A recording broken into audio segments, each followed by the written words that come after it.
Bienvenidos al curso de Wedding Planner. En esta lección analizaremos las bodas como evento. En el matrimonio en la antigua Grecia, los esposos no se elegían y no se intercambiaban votos nupciales. La esposa era entregada al esposo, dado que las mujeres no eran libres para disponer de sí mismas, sino que vivían bajo la tutela de un hombre que antes de casarse era el padre o el pariente de sexo masculino más cercano.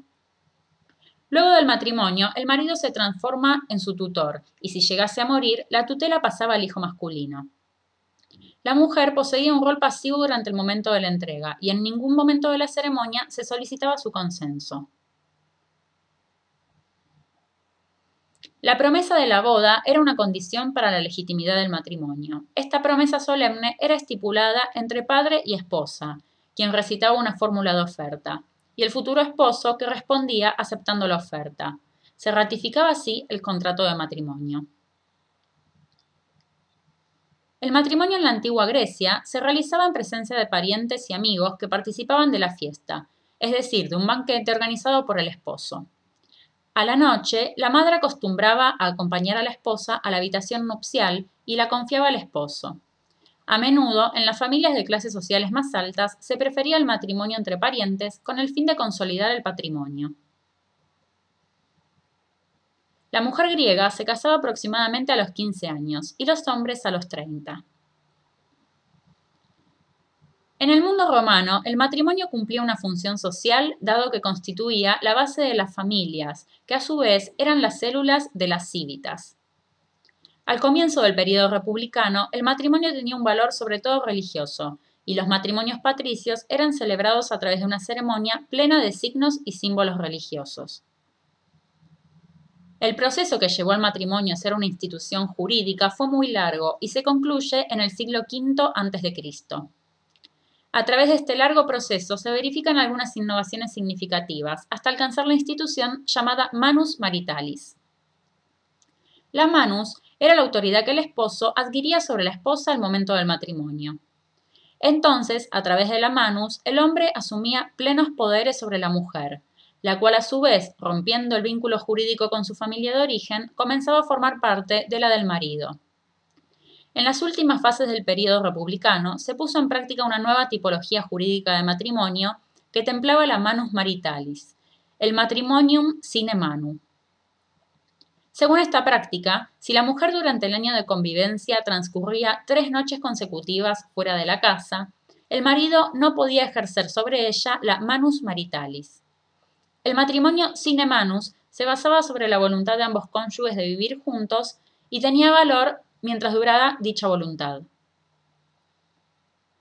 Las bodas en la antigua Roma eran planificadas por los padres de los novios, quienes se encontraban solo en el momento del compromiso, y durante el cual el futuro esposo ofrecía al suegro pan. Los tiempos de las bodas dependían de la adivinación, como casi toda la vida de los romanos.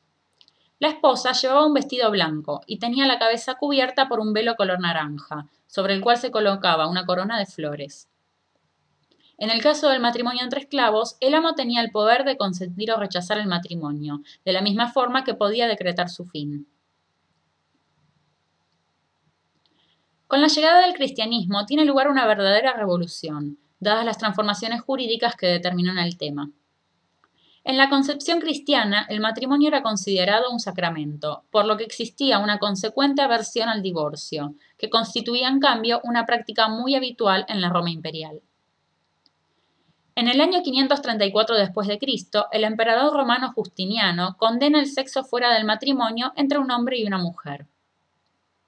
Los matrimonios secretos, los raptos y los divorcios se volvieron muy frecuentes. En la Alta Edad Media, con el Concilio de Letrán del año 1215, la Iglesia Católica declaró solemnemente la naturaleza sacramental del matrimonio entre cristianos y por primera vez lo reglamentó. Exige el uso de publicaciones para evitar los matrimonios secretos. El matrimonio se hizo legalmente indisoluble para evitar el divorcio, incluso en materia civil, excepto en el caso de muerte de uno de los cónyuges. Se requiere que el consentimiento de los cónyuges se exprese a viva voz en un lugar público para evitar secuestros y matrimonios arreglados. Se estableció un límite mínimo de edad para los esposos, para evitar el matrimonio entre niños. Se permitía la anulación del matrimonio en presencia de coerción y secuestros, violencia, la no consumación y un matrimonio secreto. Estas reglas fueron luego tomadas por el matrimonio civil que fue instituido en Francia en 1791, durante la Revolución Francesa. Con la Reforma Protestante, en los países en los cuales se había escogido la religión cristiana reformada, se transfirió al Estado la tarea de registrar los matrimonios y reglamentarlos. En cambio, en los estados católicos se afirmaron los pronunciamientos del Concilio de Trento. Estos principios eran: ceremonia delante de un cura y testigos, registro de la unión en un acto conservado en la circunscripción eclesiástica y prohibición de convivir sin estar casados. En 1875, el canciller Otto von Bismarck introduce en Alemania la figura del civilé, es decir, el matrimonio civil. Hasta ese momento, en Europa había sido la Iglesia la institución que oficializaba el matrimonio, incluso con efectos civiles, a través de su registro. Esta ley hace evolucionar el matrimonio, que pasó a ser un pacto de por vida que solo se rompía con la muerte de uno de los cónyuges o por nulidad del sacramento, a un contrato que podía ser cancelado por las partes. Después de la Primera Guerra Mundial, se realizaron otras modificaciones.